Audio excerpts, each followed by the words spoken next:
Shalom. Boleh disapa dulu kiri kanannya, katakan shalom. Anda kasih karunia bagi kita semua, amin. Amin. Karena tanpa kasih karunia Tuhan kita nggak bisa ada di sini. Karena tanpa kasih karunia Tuhan kita nggak bisa jalani hidup. Oleh sebab itu kita butuh Dia, kita butuh kasih karunia-Nya dalam kebenaran firman Tuhan. Nah teman-teman, saudara-saudara, hari ini kita akan membahas satu tema. Saya percaya tema ini kita semua sudah tahu, sudah sering mendengar, sangat familiar dalam kitab Injil. Saya memberi judul firman Tuhan hari ini sama seperti pertanyaan Yesus. Apakah engkau mengasihi aku? Ya, bukan saya tanya ke teman-teman semua. Thank you Kak Jo ya. Tetapi ini pertanyaan Yesus kepada Petrus. Apakah engkau mengasihi aku? Kalau pertanyaan ini ditanya oleh Yesus kepada teman-teman semua, saudara-saudara semua, saudara-saudara bisa jawab apa ya? Boleh nggak kita merenung sebentar ya? Kalau pertanyaan ini ditanyakan oleh Yesus kepada kita, Brian misalnya, apakah kamu mengasihi aku? Atau misalnya Eriko, apakah engkau mengasihi aku, kata Yesus misalnya. Atau siapapun saudara-saudara yang saya percaya pertanyaan ini juga ada untuk saudara. Apakah kamu mengasihi aku, kata Yesus. Saya pikir saudara tidak ada satu orang pun yang berani menjawab, ya. Betul ya saudara ya?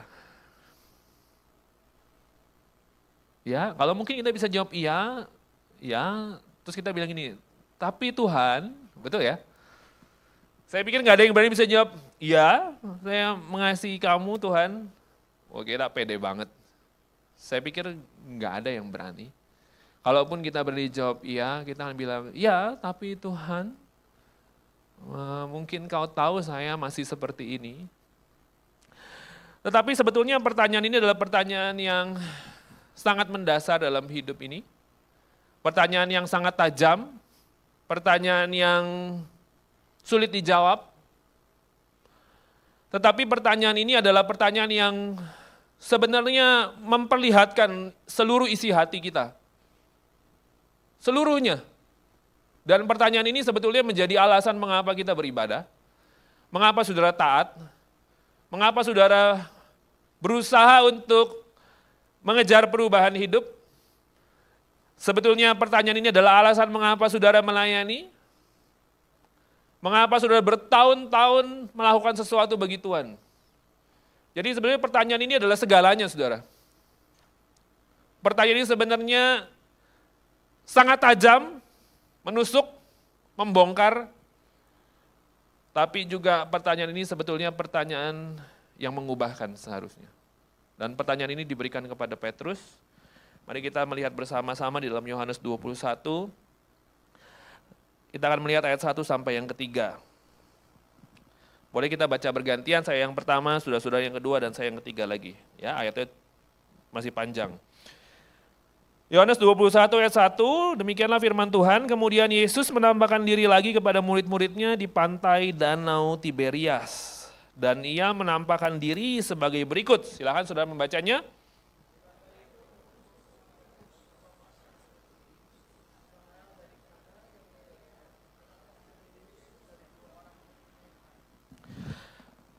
Kata Simon Petrus kepada mereka, aku pergi menangkap ikan.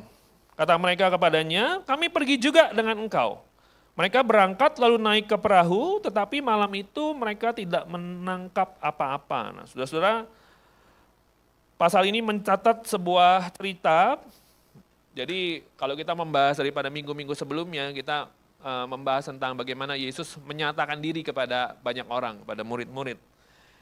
Dan kemudian sebetulnya ketika Yesus sampai di Danau Tiberias ini, jadi saudara Danau Tiberias itu adalah sama seperti Danau Galilea. Jadi itu nama yang lain tapi tempat yang sama. Ya, dan Yesus sudah membuat sekitar 6 kali pernyataan diri di Yerusalem pada saat itu. Nah, tetapi sebelum kebangkitannya Tuhan memberitahu murid-muridnya bahwa dia akan menemui mereka di Galilea. Jadi saudara, kalau kita melihat cerita beberapa minggu yang lalu, Yesus ngomong sama 2 perempuan yang datang ke kubur. Yesus bilang begini, kamu kasih tahu sama murid-murid itu, dan sama Petrus. Saudara ingat ayat ini? Yesus bilang, kasih tahu bahwa saya ini sudah bangkit. Kamu kasih tahu kepada mereka, kepada murid-murid yang lain dan kepada Petrus bahwa saya akan mendahului kalian semua ke Galilea. Nah, inilah cerita di mana Yesus hadir di Galilea, di Danau Tiberias ini, saudara. Nah, kalau kita melihat kisah ini, sebetulnya sampai di titik ini murid-murid itu sebetulnya masih tidak percaya Yesus itu bangkit. Jadi walaupun sudah ada pernyataan Yesus di Yerusalem, kemudian mereka tetaplah tidak percaya, mereka tetap bersembunyi di balik pintu yang terkunci yang dari minggu lalu kita bahas, saudara. Mereka dalam kondisi yang tidak yakin, mereka kondisi yang bingung, mereka tidak tahu harus ngapain lagi. Karena saudara ketika Yesus 3 tahun yang lalu panggil mereka di Danau Galilea juga, jadi saudara ini ceritanya sama di Danau Galilea, di danau yang sama. 3 tahun yang lalu Yesus panggil murid-murid, Yesus bilang begini, ikutlah aku katanya, maka engkau jadikan penjala manusia. Lalu murid-murid ini bilang, tak dulu saya harus kuburin bapak saya harus begini, harus begitu. Lalu Yesus bilang begini, udahlah biarkan orang mati menguburkan orang mati, kata Yesus. Yesus bilang gini, segala sesuatu harus kamu tinggalkan untuk mengikut aku. Dan kemudian mereka meninggalkan semuanya, saudara, betul ya? Nah itu 3 tahun yang lalu. Kemudian 3 tahun berikutnya, mereka tahu Yesus itu mati. Sehingga mereka berpikir apa ceritanya sudah selesai. Ketika mereka berpikir ceritanya sudah selesai, walaupun Yesus sudah bangkit, di dalam pemikiran mereka apa? Gak ada Yesus itu bangkit, walaupun Yesus sudah menyatakan diri. Nah ketika mereka berpikir, mereka ini Yesus ini sudah gak ada, sudah mati, mereka berpikir begini, kita nih ngapain ya? 3 tahun yang lalu kita tinggalin kerjaan kita tinggalin usaha kita tinggalin keluarga kita, jadi kita ngapain? Nah dalam kebingungan dan keputusasaan mereka ini kembali ke kisah hidup mereka yang lama. Mereka kembali ke 3 tahun yang lalu. Jadi mereka pikir gini, ya udahlah dulu kan kita nelayan ya. Jadi kita balik lagi aja jadi nelayan. Mau ngapain lagi? Mereka juga bukan orang-orang berpendidikan, mau kerja apa? Kembali saja jadi nelayan. Nah jadi ceritanya adalah mereka kembali jadi nelayan. Nah tetapi pada waktu itu mereka kembali jadi nelayan dan mereka tiba di Danau Galilea. Nah saudara, mereka ini terdiri dari Simon, Andreas, kita bilang Yakobus, Yohanes, ya mereka berempat ini nelayan. Jadi 4-4-nya mereka nelayan, mereka balik. Mereka ini kembali ke pekerjaan lama mereka, kembali ke masa lalu mereka. Kenapa? Karena mereka sudah merasa tidak ada Yesus. Saudara, saya mau membuka poin firman Tuhan hari ini begini ya. Dosa selalu menarik kita kembali ke masa lalu. Sama seperti murid-murid ini. 3 tahun mereka ikut Yesus. Mereka kembali ke masa lalu. Dosa selalu menarik kita kembali ke belakang. Saudara, hukum kasih karunia itu menarik kita ke atas. Hukum dosa selalu menarik kita ke bawah.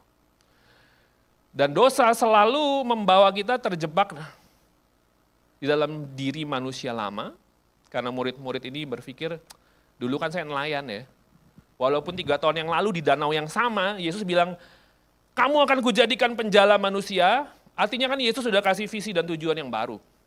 Tapi mereka berpikir, enggak lah, Yesusnya juga udah mati, jadi saya baliklah ke pekerjaan saya yang lama. Bahkan mereka benar-benar balik ke danau yang sama. Mereka balik ke identitas diri yang lama. Mereka siapa? Mereka nelayan. Dan bukan hanya itu. Mereka balik ke kehidupannya yang lama, ke gaya hidup yang lama, ke pakaian yang lama, pakaian nelayan mereka pakai lagi, saudara. Mereka ambil jalannya lagi, ambil perahunya lagi. Mereka balik bahkan ke danau yang sama, ke lingkungan yang sama, situasi yang sama. Mungkin juga itu geng nelayan mereka yang sama. Yang dulu waktu misalnya mereka ikut Yesus, terus gengnya bilang gini, ngapain lo ikut Yesus kayak gitu? Terus mereka bilang, baik kita ikut Yesus, kita tinggalin semuanya. Tapi mungkin mereka akhirnya balik ke dalam geng yang sama, ke kumpulan nelayan yang sama. Dan mereka kehilangan pengharapan tujuan akan hari esok. Mereka bukan nggak tahu saudara akan hari esok. Yesus sudah kasih mereka visi. Yesus sudah kasih mereka tujuan. Tapi mereka kembali seolah-olah mereka kehilangan visi dan tujuan mereka. Jadi saudara, kalau saudara hari ini, mungkin saudara udah berapa tahun sudah ikut Yesus? Mungkin saudara sudah 3 tahun ikut Yesus, seperti murid-murid ini sudah 3 tahun ikut Yesus. Tapi kalau hari ini saudara seperti orang, seperti murid-murid ini yang kembali ke yang lama, saudara tahu mengapa murid-murid ini kembali kepada hidup yang lama? Karena mereka tahu Yesus sudah tidak bersama dengan mereka. Saudara, mungkin saudara masih pelayanan hari ini. Mungkin saudara masih saat teduh hari ini. Tapi saudara, ciri orang yang kembali ke masa lalu, bukan hanya tidak pelayanan saudara. Bukan hanya tidak saat teduh, bukan hanya tidak ke gereja. Tapi ciri orang yang sudah kembali ke kehidupan yang lama adalah kehidupan tanpa Yesus. Saudara bisa pelayanan, tapi saudara juga bisa hidup tanpa Yesus. Saudara bisa ibadah, tapi saudara bisa hidup tanpa Yesus. Saudara bisa melakukan semua hal agamawi, tapi saudara bisa hidup di waktu yang bersamaan tanpa Yesus. Karena ketika murid-murid ini mulai kembali ke masa lalunya, identitas yang lalu, pekerjaan yang lalu, itu semua diawali karena apa saudara? Karena mereka merasa Yesus tidak ada dalam hidup mereka. Jadi saudara, kehidupan kita, kalau hari ini saudara, mungkin saudara bilang ini saya sih hidup nggak balik ke masa lalu, nggak kayak inilah orang apa, kan ada tuh yang lagi dulu apa kesaksian, ya saya menang dari narkoba, sekarang narkoba lagi. Oh saya dulu main cewek gitu, sekarang enggak, saya udah enggak. Ya mungkin saudara enggak begitu ya, jemaat umum 5 sih mukanya baik-baik gitu. Beda sama jemaat yang lain, beda. Yang ini lebih parah maksudnya. Justru kan yang diam-diam gitu kan, yang parah gitu saudara ya, yang diam, yang enggak ketahuan, nah ya itu. Tapi saudara, mungkin kita hari ini nggak kelihatan saudara kita seperti hidup di masa lalu kita. Tapi saya mau kasih tahu saudara, orang yang hidup di masa lalu dimulai daripada kehidupan tanpa Yesus. Saudara hari ini masih mengalami Yesus? Saudara hari ini masih berjumpa dengan Yesus? Saudara masih tahu kehadiran Yesus di dalam setiap bagian hidup saudara? Saudara masih mengalami Yesus, saudara masih mengalami kehadiran Yesus dalam persahabatan saudara, dalam pelayanan saudara. Kalau kita hari ini bilang, enggak sih, kayaknya saya juga udah lama, saya rasanya saya jalanin hari tapi tanpa Yesus. Nah, saudara jangan-jangan kita sedang kembali ke dalam manusia lama kita. Karena dosa selalu menarik kita kembali ke masa lalu. Ya mungkin kalau saudara hari ini ada yang benar-benar literal kembali ke masa lalu saudara, firman ini juga untuk saudara. Saudara yang hari ini terjebak dalam manusia lama saudara, identitas saudara yang lama. Saudara masih berpikir saudara nggak berguna, saudara masih berpikir saudara ini nggak punya pengharapan, saudara masih berpikir saudara ini tidak dianggap, saudara diabaikan, saudara ini dibuang. Semua identitas yang saudara pernah pikir dalam hidup saudara. Mungkin saudara hidup dalam identitas itu, saudara sedang kembali ke hidup yang lama. Sama seperti murid-murid ini balik pakai baju nelayan. Nelayan nggak pakai baju saudara. Bahkan, karena Petrus dalam ceritanya nggak pakai baju saudara. Balik ke jalannya, balik ke semua hal. Saudara firman hari ini untuk saudara. Dan kalau saudara juga merasa hari ini, apakah saudara masih melihat hadir Yesus dalam hidup saudara? Kalau saudara bilang, kayaknya enggak ya. Saudara firman ini juga untuk saudara. Tetapi murid-murid ini ketika mereka balik ke danau yang sama, saya nggak tahu ya dalam pikiran mereka apa ya. Kalau mau balik ya, Kenapa balik ke danau yang sama? Karena di danau yang sama, Danau Galilea yang 3 tahun lalu itu, danau yang nggak ada ikan. Betul saudara? Saudara tahu ceritanya ketika mereka dipanggil oleh Yesus 3 tahun yang lalu? Dalam keadaan mereka mancing tidak ada ikan. Tapi mereka tetap kembali ke tempat pancing yang nggak ada ikan. Makanya saudara dalam hidup ini ya, kita punya apa ya? Kita punya sebuah pola pemikiran, pola dalam hidup, cara dalam hidup yang apa ya? Memang udah jadi bagian hidup kita ya. Kita udah tahu itu dosa, tapi kita kembali lagi ke sana. Kita udah tahu itu nggak work out, kita balik lagi ke sana. Betul nggak saudara? Nah itulah keberdosaan manusia. Dan murid-muridnya juga seperti itu. Di danau yang sama, di Danau Galilea ini saudara, mereka kembali memancing, tetapi seperti biasa mereka memancing di malam hari karena ketika matahari tidak ada, ikan-ikan ini semua naik ke permukaan. Tetapi Alkitab mengatakan cerita yang sama seperti 3 tahun yang lalu. Mereka tidak menangkap apa-apa. Jadi saudara ceritanya sama kayak 3 tahun yang lalu. Ada orang yang udah Kristen ya, ikut Tuhan ya, tapi hidupnya masih sama persis. Enggak ada perubahan. Sehingga ayat yang keempat, ketika hari mulai siang, Yesus berdiri di pantai. Akan tetapi murid-murid itu tidak tahu bahwa itu Yesus. Mereka udah 3 tahun bersama Yesus. Mereka tetap nggak tahu itu Yesus. Kata Yesus kepada mereka, "Hai anak-anak, adakah kamu mempunyai lauk pauk?" Lalu mereka menoleh ke pantai, mereka bilang ini, "Tidak ada." Ayat yang ke-6, maka kata Yesus kepada mereka, "Tebarkanlah jalamu di sebelah kanan perahu, maka kamu akan memperolehnya." Lalu mereka menebarkannya dan mereka tidak dapat menariknya lagi karena banyaknya ikan. Sudah tahu? Ketika Yesus datang dan Yesus berteriak kepada mereka, Yesus muncul di pantai itu. Memang saudara, sebetulnya jaraknya nggak jauh, tapi di pantai itu tuh kabut itu turun saudara. Jadi mungkin penampakan Yesus ini terhalang oleh kabut, sehingga mereka tidak mengenal. Tetapi sebetulnya jarak antara Yesus dengan mereka yang ada di pantai itu hanya 100 yard. 1 yard itu 0,9 meter. Hampir satu. Jadi 1 yard itu hampir 1 meter. Jadi nggak nyampe 100 meter jaraknya itu saudara. Tapi Alkitab bilang mereka nggak bisa lihat itu tuh Yesus. Sebenarnya saudara, saya yakin bukan karena mereka itu jarak 100 meter dan ada kabut. Karena sebelumnya di danau yang sama saudara, mereka berteriak Yesus itu hantu. Tetapi mereka tidak melihat itu Yesus. Bahkan sampai ketika Yesus berteriak, "Hei anak-anak, apakah kamu sudah sarapan?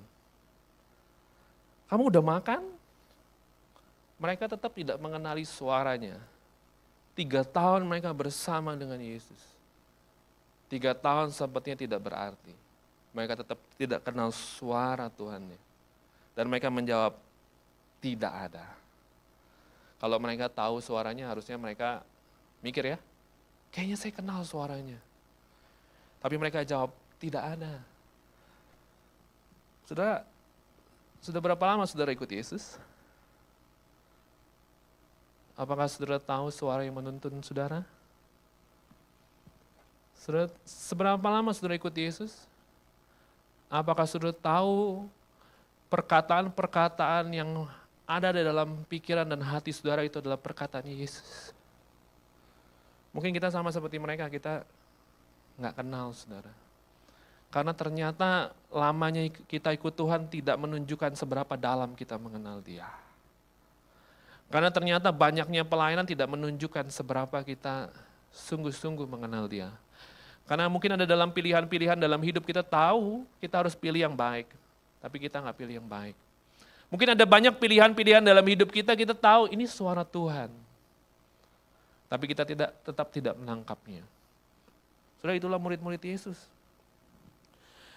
Tetapi kemudian Yesus berkata, tebarkanlah jalamu di sebelah kanan perahumu. maka kamu akan dapat. Lalu mereka menebarkan dan mereka tidak dapat menariknya lagi karena banyaknya ikan. Saudara, sepertinya Yesus lagi bawa mereka flashback ke 3 tahun yang lalu, betul ya? Betul nggak ya? Karena waktu pertama kali Yesus memanggil mereka, ceritanya sama.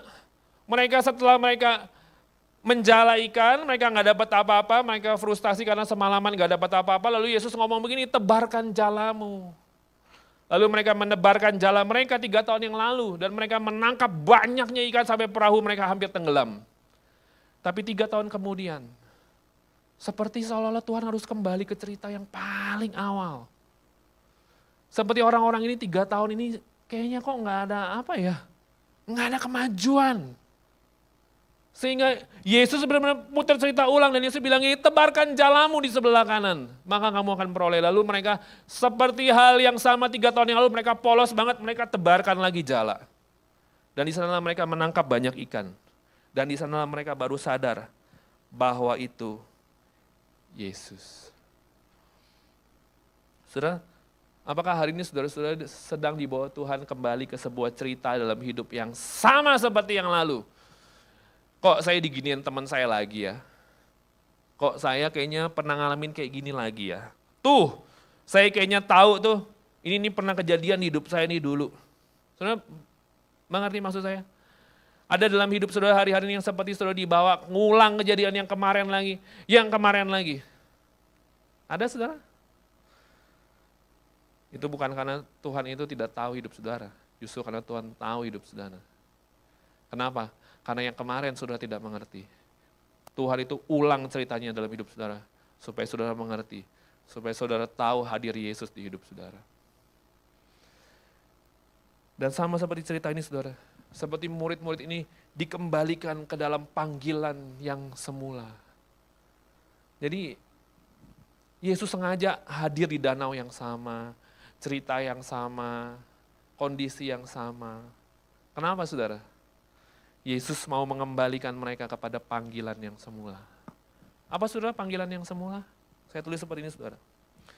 Panggilan utama dalam kehidupan kita bukan jadi sukses saudara. Kalau saudara berpikir saudara dipanggil Tuhan untuk sukses, itu dunia yang panggil saudara. Kalau saudara berpikir ikut Tuhan itu kaya, itu dunia yang panggil saudara. Karena kesuksesan menurut Tuhan itu bukan saudara punya banyak uang.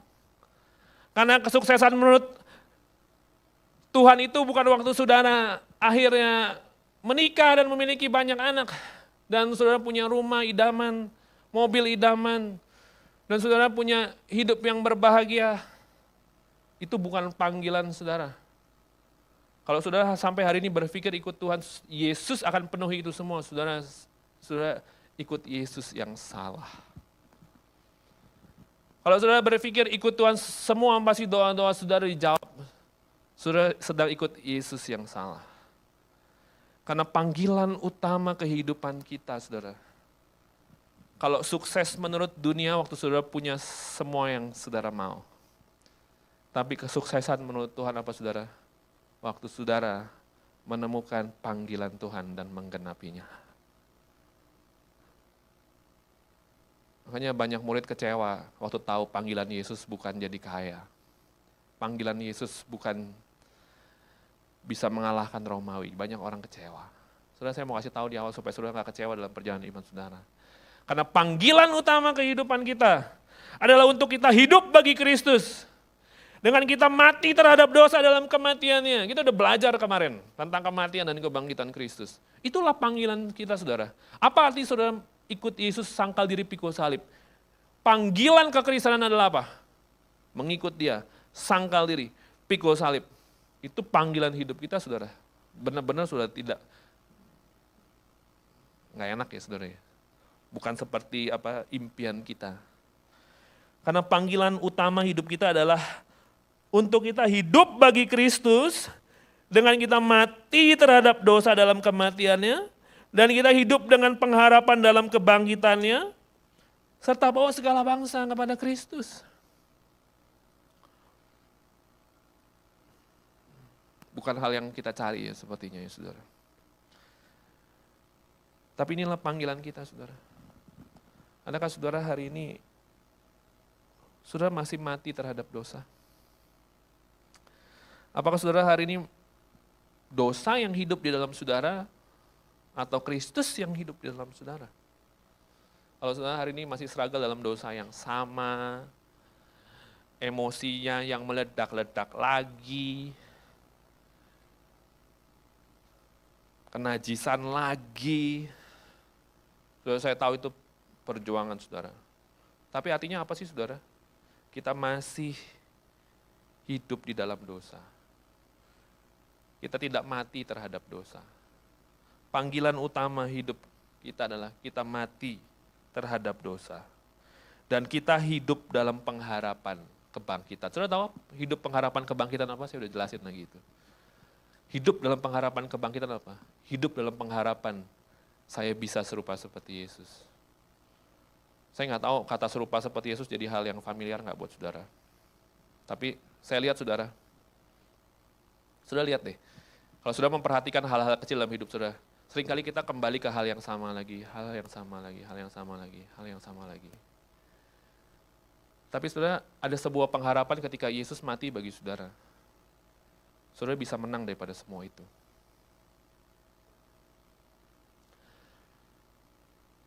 Tapi apakah hari ini ada ketekunan pengharapan? Saudara hari ini masih bertekun dalam pertandingan iman saudara? Itu panggilan kita saudara. Itulah panggilan yang murid-murid ini terus sudah selesaikan saudara. Bukan selesaikan finishing well saudara. Mereka pikir selesailah sudah. Karena mereka sudah balik ke masa lalunya. Bahkan mereka tahu 3 tahun yang lalu mereka dipanggil untuk bawa segala bangsa kepada Kristus. Tapi 3 tahun kemudian mereka balik. Saya nggak mau nangkep segala bangsa, saya mau nangkep ikan. Saudara, adakah hari ini saudara kita sedang berjalan dalam panggilan saudara?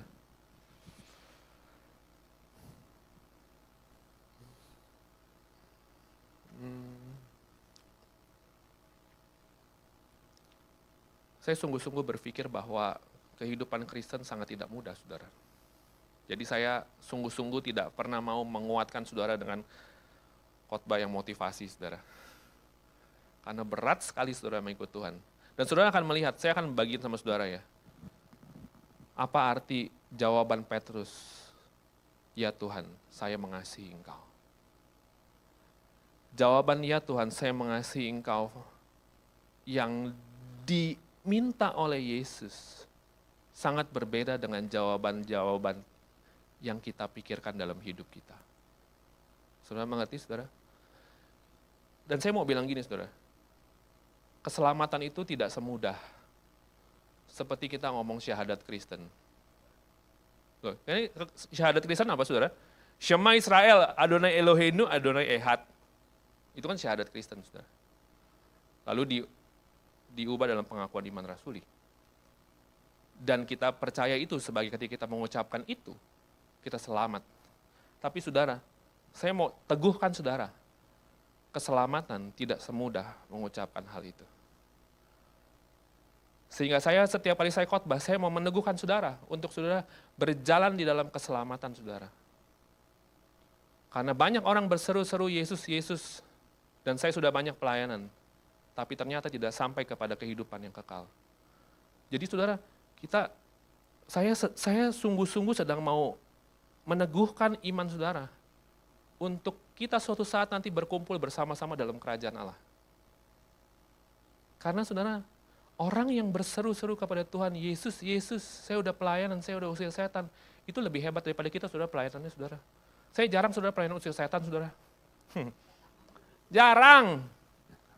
Tapi orang yang seru-seru, Yesus, Yesus, saya udah usir setan saudara. Coba mana kita pelayanan usir setan saudara.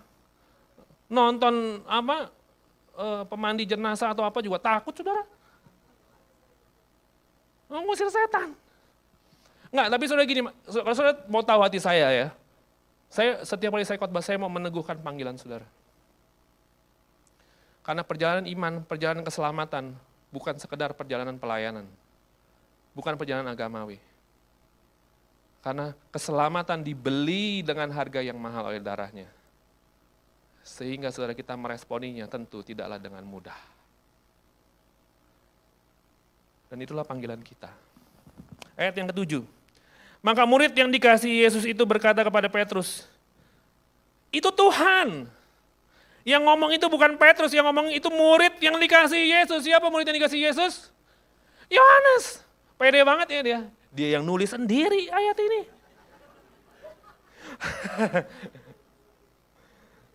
Maka murid yang dikasihi Yesus itu berkata, kenapa lo gak bilang, gue yang mau teriakin tuh si Petrus.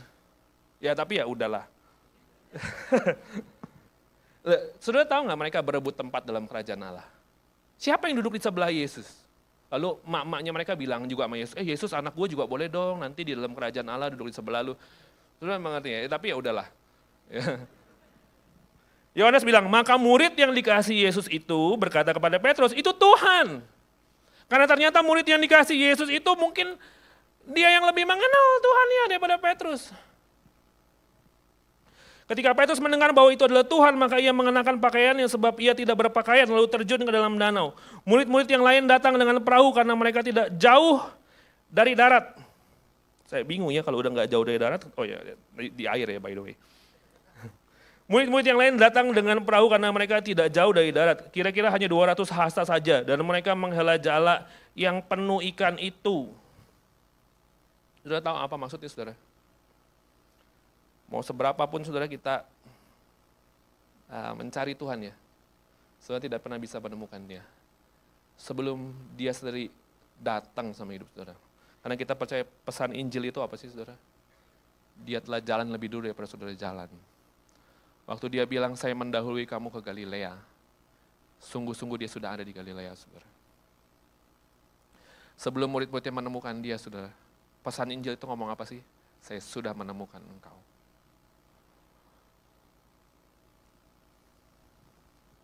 Yesus tahu ketidakpercayaan mereka. Yesus tahu kebebalan mereka. Tapi kasih setianya lebih besar daripada keraguan mereka. Ketidaksetiaan mereka. Yesus tahu dosa mereka. Tapi kasih setianya lebih jauh daripada itu. Saudara hari ini, mau saudara kembali ke hidup yang lama. Saudara hari ini tidak mengalami Tuhan. Apapun itu saudara. Kasih setia Tuhan. Kasih karunia Tuhan. Perkenanan Tuhan, pertolongan Tuhan, sudah jauh di depan saudara. Sudah mendahului saudara. Itulah berita Injil saudara. Itulah berita baik. Di ayat yang 9, ketika mereka tiba di darat, mereka melihat api arang dan di atasnya ikan dan roti. Kata Yesus kepada mereka, bawalah beberapa ikan yang baru kamu tangkap itu. Simon Petrus naik ke perahu lalu menghela jala itu ke darat, penuh ikan-ikan besar. 153 ekor banyaknya. Mereka benar-benar ngitungin saudara. 1, 2, 3. Dan sungguh pun sebanyak itu, jala itu tidak koyak. Saudara mungkin Petrus ini datang menghampiri Yesus, keluar dari air, bajunya basah kuyup, badannya basah.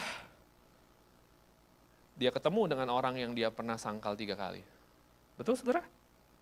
Mungkin kalau kita jadi dia, mungkin kita juga udah bingung mau ngomong apa. Datang, turun dari kapal, dia turun dari perahu, dia masuk ke air, dia sampai ke pantai, mungkin sudah basah semua. Kemudian dia hadap-hadapan sama Yesus. Saudara kalau kita jadi dia, mungkin kita berpikir kita orang yang paling harusnya kita mati ya saudara. Tapi saya mungkin, kalau saya membayangkan mungkin Petrus ini udah di depan Yesus, kayaknya bingung mau ngomong apa. Betul saudara? Saudara bisa bayangin kalau itu saudara.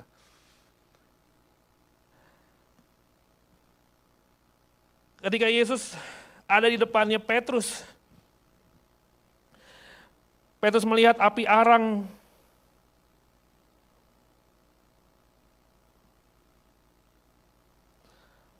mungkin api arang itu menghangatkan badannya ya saudara. Tapi hatinya nggak pernah bisa dihangatkan oleh api arang saudara. Hatinya freeze, bingung. Mau ngomong apa ya? Kenapa saudara? Karena Yesus sengaja membawa cerita ini saudara. Karena ketika malam itu saudara, ketika Yesus ditangkap, kemudian orang-orang itu, hamba-hamba perempuan itu bilang sama Petrus, Petrus, kamu ini bukan orang yang bersama-sama dengan Yesus itu. Karena kita lihat kayaknya kamu bareng sama dia. Lalu Petrus bilang ini, saya nggak kenal sama dia. Lalu kemudian Petrus duduk di dekat perapian. Karena Petrus menghangatkan diri bersama dengan orang-orang lain pada saat itu. Kemudian ada hamba perempuan yang sama, datengin dia lagi, bilang begini, kamu itu tuh bagian dari dia. Karena apa? Nih, bahasamu sama kayak orang-orang Galilea. Lalu Petrus bilang begini, kamu ngomong apa? Saya nggak kenal sama dia. Lalu kemudian ada orang segerombol orang bilang begini sama dia, saya tuh lihat kamu tuh benar sama dia. Lalu Petrus bilang begini, saya sungguh-sungguh nggak kenal dia.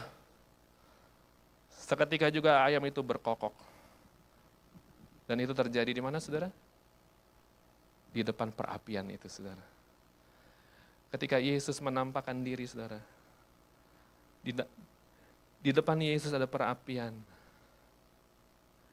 Dan ada Petrus di sana. Saudara tahu? Yesus yang sama ingin memulihkan Petrus.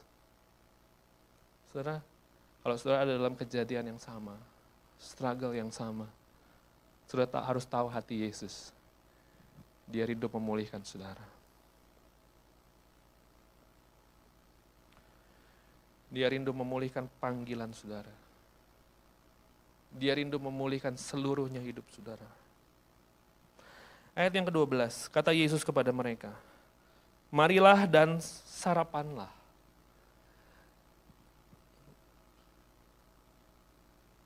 Kalau saudara jadi Yesus, saudara bilang apa saudara?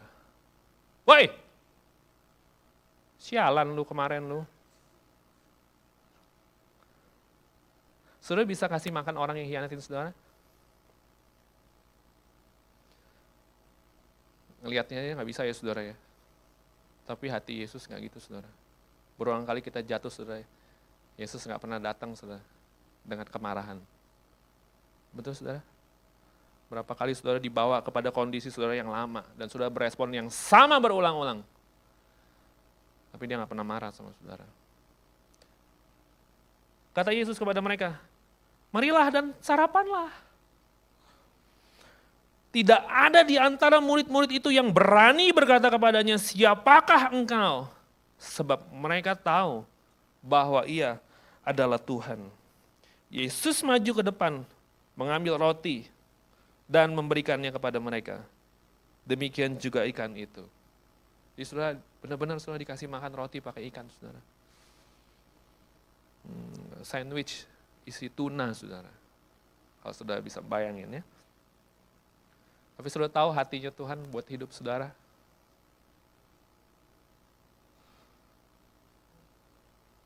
Saudara tahu isi hatinya untuk saudara? Pemulihan, saudara.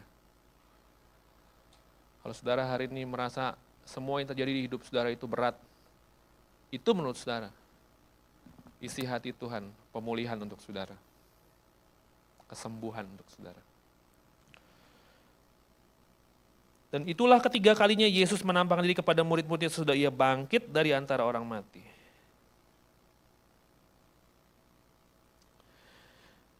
Dan ayat yang ke-15, sesudah sarapan Yesus berkata kepada Simon Petrus, Simon, anak Yohanes. Saudara tahu selama 3 tahun Petrus itu namanya udah bukan lagi Simon. Ketika nama Simon itu dipanggil oleh Yesus 3 tahun yang lalu di danau yang sama.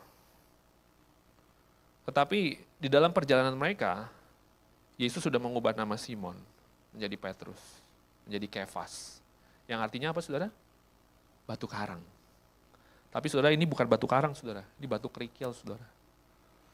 Kalau batu karang itu tahan sama ombak saudara. Kalau batu yang ini saudara, kerikil saudara, yang ke bawah ombak saudara. Sama saudara, waktu saudara percaya kepada Yesus, kita udah jadi manusia yang baru saudara. Kayak Petrus saudara, semuanya udah baru. Visinya baru saudara. Sama saudara, kita juga di bawah Tuhan jadi batu karang saudara. Tanda kutip ya saudara. Ciptaan yang baru, manusia yang baru. Tapi kita nggak seperti batu karang. batu kerikil. Ombak datang saudara, kita ikut, kita kembali. Dan inilah hidupnya Petrus saudara. Tetapi Yesus ngomong begini, Simon anak Yohanes. Yesus sudah ganti namanya, tapi Yesus balik lagi ngomong Simon. Kenapa? Yesus mau ngomong gini, kamu tuh udah balik ke masa lalu. Sehingga saya mau panggil kamu, saya mau sadarin kamu tuh Simon. Kamu udah balik, kamu tuh yang lama. Lalu Yesus tanya, apakah engkau mengasihi aku lebih daripada mereka ini? Simon, kamu sayang sama aku lebih daripada murid-murid yang lain? Padahal murid yang dikasih Yesus yang nulis ini, gue mau tahu nih jawabannya nih. Siapa sayang siapa, siapa disayang siapa.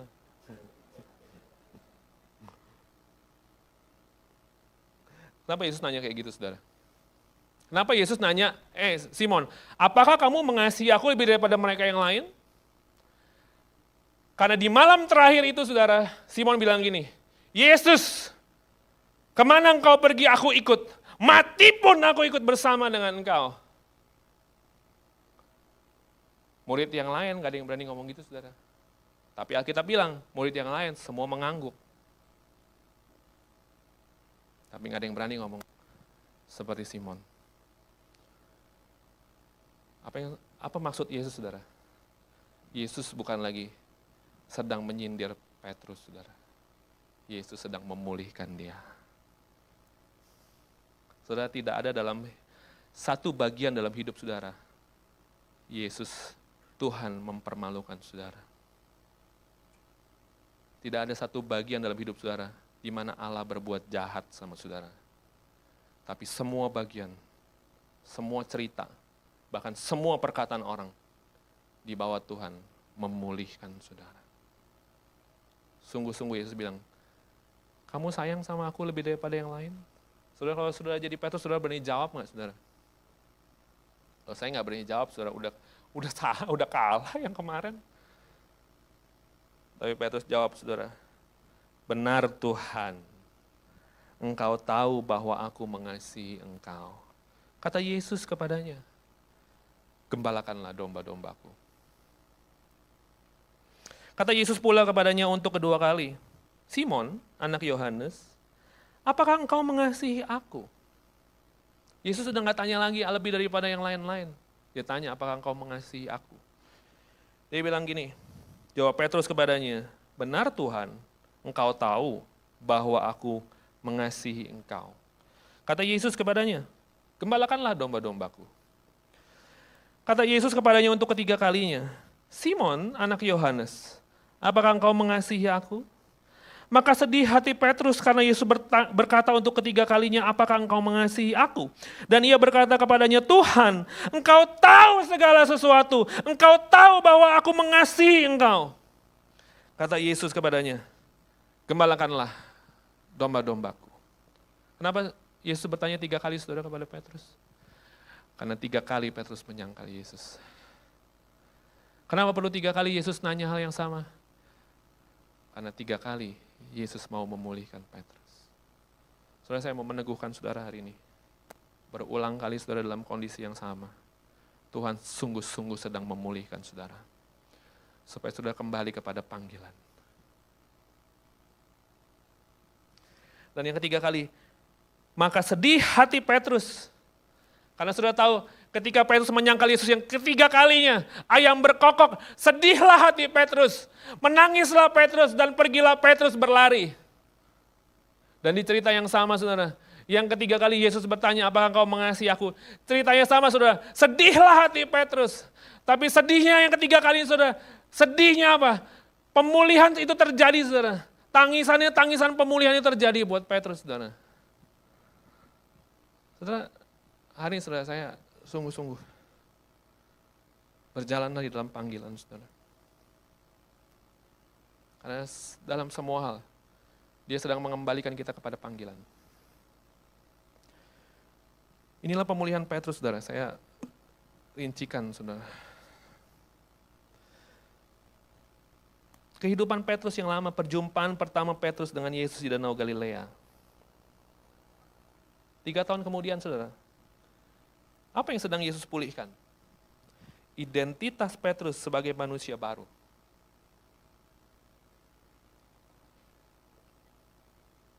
Ketika Yesus berkata, Simon, dia lagi ingat, dia bilang sama Simon, kamu ingat, kamu tuh yang lama itu. Tapi setelah daripada pertanyaan 3 kali itu saudara, Yesus sedang memulihkan identitas Petrus. Dia sedang meneguhkan Petrus, engkau manusia yang baru. Ketika penyangkalan Petrus 3 kali di perapian, apa yang sebetulnya sedang dipulihkan oleh Yesus? Yesus sedang memulihkan orientasi hati Petrus. Saudara tahu, kenapa Yesus tanya apakah engkau mengasihi aku? Kenapa Yesus tuh nggak tanya gini, kamu masih takut nggak? Kamu masih bingung nggak? Kamu masih nggak percaya itu aku nggak? Yesus nggak nanya itu saudara. Yesus masuk kepada orientasi setiap orang percaya. Apakah orang percaya itu mengasihi Yesus? Karena masalah utama kekristenan apa saudara? Bukan saudara nggak punya duit. Masalah utama kekristenan apa? Bukan karena orang-orang benci sama saudara. Masalah kekristenan apa saudara? Bukan karena semua doa saudara nggak dijawab. Masalah kekristenan satu, orientasi hati saudara nggak cinta sama Yesus. Selesai. Jadi kalau saudara tahu kenapa saudara masih jatuh dalam dosa yang sama, karena saudara sebetulnya cinta sama dosa itu. Betul nggak saudara? Kenapa saudara kembali ke rumah makan yang sama? Karena saudara cinta sama makanannya. Saudara nggak pernah kepaksa kembali. Meskipun harganya mahal saudara, saudara kembali lagi. Kenapa saudara kembali ke dosa yang sama? Bukan karena yang di luar. Karena kecintaan saudara sama dosa begitu kuat. Oleh sebab itu saudara, Yesus memulihkan kehidupan Petrus. Bukan dengan tanya, kamu takut? Kamu marah? Kamu minder? Enggak saudara. Dia tanya, tajam saudara, kamu mengasihi aku? Lalu Petrus jawab, aku mengasihi engkau. Disitulah pemulihan Petrus terjadi saudara. Saudara-saudara, masalah utama dalam hidup manusia adalah orientasi hati yang berdosa. Betul saudara. Kenapa saudara? Hari ini kita ada yang malas pelayanan, malas bayar harga, malas ibadah. Saya mau ngomong sama yang streaming. Nggak ada yang streaming kan, bukan malas. Ada yang streaming kan sambil mungkin dalam perjalanan nggak apa-apa. Tapi ada yang streaming sambil makan. Ini kan jam 12 ya. Saya kasih tahu sama yang streaming, kita yang belum makan. Tapi kita ibadah. Saudara, saya nggak bilang ibadah itu syarat keselamatan. Tapi saya percaya orang yang selamat pasti ibadah. Gereja yang kudus dan am. Itu bagian daripada keselamatan. Saudara, jangan kita berpikir ibadah, ya ibadah kan cuma gitu. Enggak saudara, ibadah ditebus oleh Yesus di kayu salib saudara. Kalau saudara ditebus oleh Yesus di kayu salib, saudara pasti ibadah. Jadi yang streaming ini hanya untuk apa saudara? Memberkati yang mungkin memang berhalangan. Tapi saudara yang lagi nonton saya ya, sambil makan apa saudara, ayo saudara datang ke ibadah saudara. Karena saudara, kalau saudara sungguh-sungguh diselamatkan, saudara dicantumkan ke dalam tubuh Kristus. Makanya saudara saya bilang gini, keselamatan itu nggak cuma ngomong syahadat Kristen saudara. Banyak sekali saudara manifestasinya. Salah satunya ibadah saudara.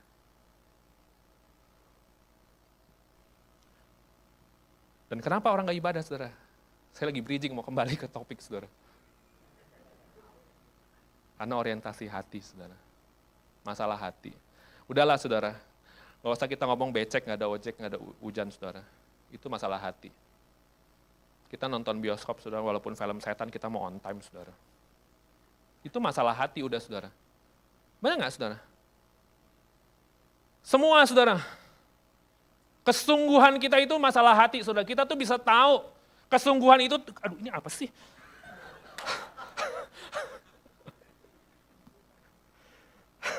Saya udah berapa kali mau jatuh.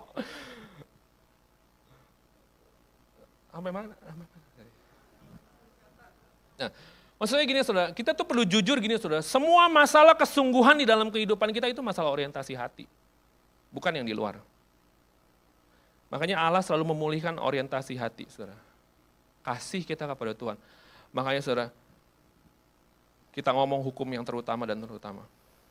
Makanya syahadat perjanjian lama, Shema Israel, Adonai Eloheinu, Adonai Ehad. Kasihlah Tuhan Allahmu. Itu yang paling utama dalam kekristenan. Ketika Yesus memulihkan masalah orientasi hati, kecintaan hati, beres semua masalah saudara. Makanya hari ini saudara, setiap kali saudara ibadah, saudara tahu bagaimana Allah memulihkan kecintaan kita kepada Dia? Dengan Dia mati bagi kita. Dengan saudara perlu tahu, ada pribadi yang mencintai saudara duluan. Disitulah terjadi pemulihan orientasi hati saudara. Saudara akan mencintai Dia. Poin yang kedua saudara, saya udah hampir selesai kok. Penebusan Kristus menjadikan segalanya baru, amin. Saya suka kata ini saudara. Karena waktu saya pertama kali datang ke Abalov tahun 2004. Kata-kata ini ngobain hidup saya saudara. Saya nggak tahu pembina SPK saya siapa dulu, saudara, saya nggak ingat. Tapi saya tahu dulu orang ini ngomong sama saya gini, Kevin, di dalam Yesus ada jawaban. Dan jawaban itu akan buat hidup kamu jadi baru. Saudara, hari ini penebusan Kristus menjadikan segalanya baru. Mengubah identitas diri dan orientasi hati, bahkan tujuan hidup kita semua. Karena ketika keputusasaan Petrus dengan hidup kembali ke pekerjaan masa lalunya, di danau yang sama Tuhan sedang pulihkan tujuan hidupnya, saudara.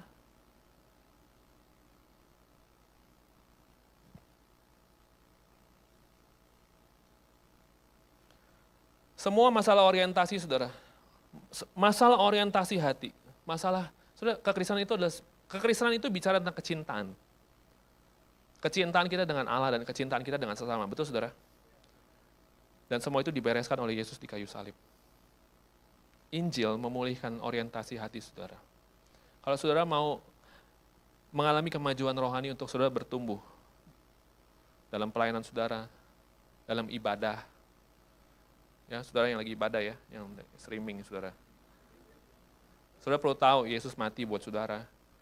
Saudara, dulu saya nggak mau ke gereja saudara. Saya malas ke gereja.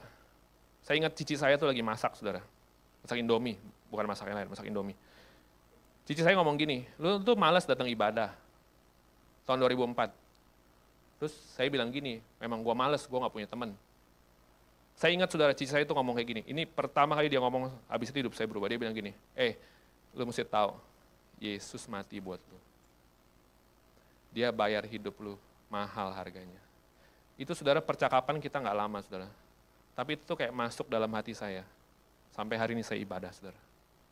Nggak ada yang lain, alasan yang lain. Yesus beresin masalah orientasi saudara. Orientasi hati saudara, kecintaan saudara. Dengan dia tunjukin dia cinta sama saudara duluan. Dia maju untuk hidup saudara duluan. Dia pelayanan untuk saudara duluan. Dia memberi untuk saudara duluan. Dia berkorban untuk saudara duluan. Dia memberi segalanya untuk saudara duluan. Mengetahui hal ini saudara, orientasi hati saudara pasti berubah. Makanya pemberitaan tentang salib tidak akan pernah sia-sia saudara. Kalaupun ada yang sia-sia, Alkitab mengatakan apa? Memang itu untuk orang yang tertutup hatinya dan mereka yang binasa. Dua ayat yang terakhir. Aku berkata kepadamu, Petrus, sesungguhnya ketika engkau masih muda, engkau mengikat pinggangmu sendiri dan engkau berjalan kemana saja kau kehendaki. Tetapi jika engkau sudah menjadi tua, engkau akan mengulurkan tanganmu dan orang lain akan mengikat engkau dan membawa engkau ke tempat yang tidak kau kehendaki. Dan hal ini dikatakannya untuk menyatakan bagaimana Petrus akan mati dan apa? Memuliakan Allah. Sesudah mengatakan demikian, ia berkata kepada Petrus, ikutlah aku. Saudara, ketika Yesus mengatakan ayat 18-19, Yesus sedang kasih tahu kepada Petrus, bukan kehidupan, kesuksesan yang kita pikirkan dalam hidup ini. Yesus kasih tahu Petrus gini, engkau akan mati. Caranya bagaimana? Caranya sama dengan aku. Yesus bilang begini, waktu engkau masih muda, engkau ikat pinggangmu sendiri, kau berjalan sesuka hatimu. Tapi ketika engkau sudah menjadi tua nanti, orang lain akan mengulurkan tanganmu.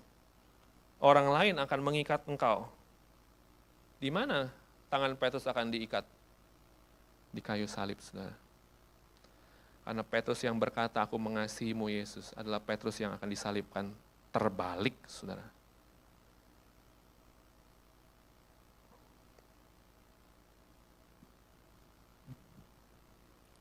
Yesus nggak pernah tawarin saudara hidup sukses. Dia tawaran kepada saudara salib.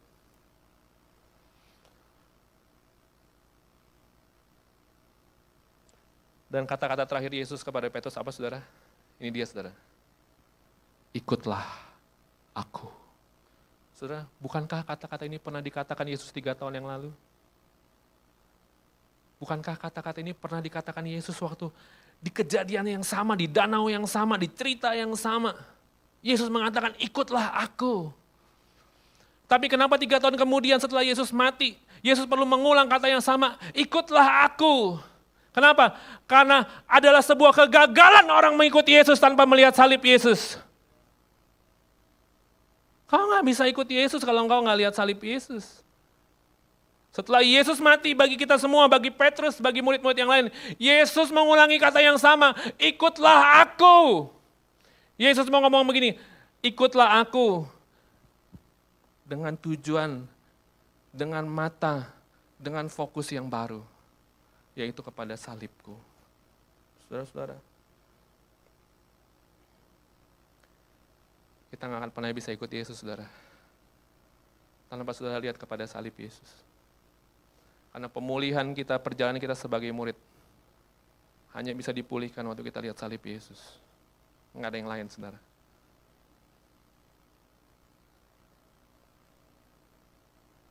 Dan saudara tahu, waktu Yesus ngomong sama Petrus, ikutlah aku. Yesus sudah kasih tahu kepada Petrus kemana akan dibawa. Kemana? Kepada kematian, saudara. Ujungnya kepada kematian. Tapi Petrus yang sama, saudara. Petrus yang kemudian mengikuti Yesus. Dan di dalam pelayanannya, dia dipulihkan sebagaimana visinya apa, saudara? Untuk menggembalakan. Karena ketika Yesus manggil Petrus, Yesus bilang gini, namamu bukan lagi Simon, tapi Petrus. Engkau Kefas, engkau batu karang. Karena di atas batu karang ini, aku akan mendirikan jemaatku, dan alam maut tidak akan menguasainya. Saya menutup firman Tuhan hari ini, saudara-saudara. Mari tim PW boleh maju ke depan. Pada akhirnya, semua yang mengaku mengasihi Kristus harus membuktikan perkataannya. Dan akan membuktikan kasihnya itu. Dengan apa, saudara? Dengan pengabdian diri sepenuhnya bagi Kristus. Bagi misinya, bagi kerajaannya, bagi kemuliaannya. Terus saya tulis ayat ini, saudara. Saya tulis ini, saudara. Saya nangis, saudara. Saya tahu. Saya nggak bisa sembarang saya ngomong Jesus, I love you. Nggak bisa, saudara. Karena waktu Petrus mengatakan, saya mengasihi engkau. Yesus berkata, gembalakan domba-dombaku. Apa saudara maksudnya? Itu misinya, saudara. Supaya saudara hidup bukan untuk diri saudara sendiri. Waktu Yesus pulihin Petrus, dia sedang pulihin panggilannya, saudara. Karena waktu Petrus menjawab, aku mengasihi engkau. Dia sedang kasih pengabdian diri sepenuhnya bagi Kristus. Mati pun seperti Kristus, saudara. Bahkan dalam kematian Petrus dia bilang apa, saudara? Saya nggak mau, saya disalibkan sama seperti Tuhan Yesus, saya terlalu hina. Salibkan saya terbalik. Bicara tentang mengasihi Kristus, saudara. Bicara pengabdian diri sepenuhnya bagi Kristus. Saya sadar, saudara, saya kadang nggak, kalau saya lihat masa depan saya juga suka takut. Kadang saya memberi, saya juga hitung-hitung, saudara. Saya berpikir keselamatan saya, saudara. Saya berpikir kecintaan saya sama Tuhan. Waktu saya pelayanan, saya ngeluh, saya capek, saudara. Saya berpikir ulang kecintaan saya sama Tuhan. Karena pada akhirnya, saudara, saya tulis pada akhirnya, semua yang mengaku mengasihi Kristus harus dan akan membuktikan perkataannya itu dengan pengabdian diri. Bagi misinya. Saudara, saya mau ngomong, saudara ya. Bohong saudara bilang saudara mengasihi Yesus.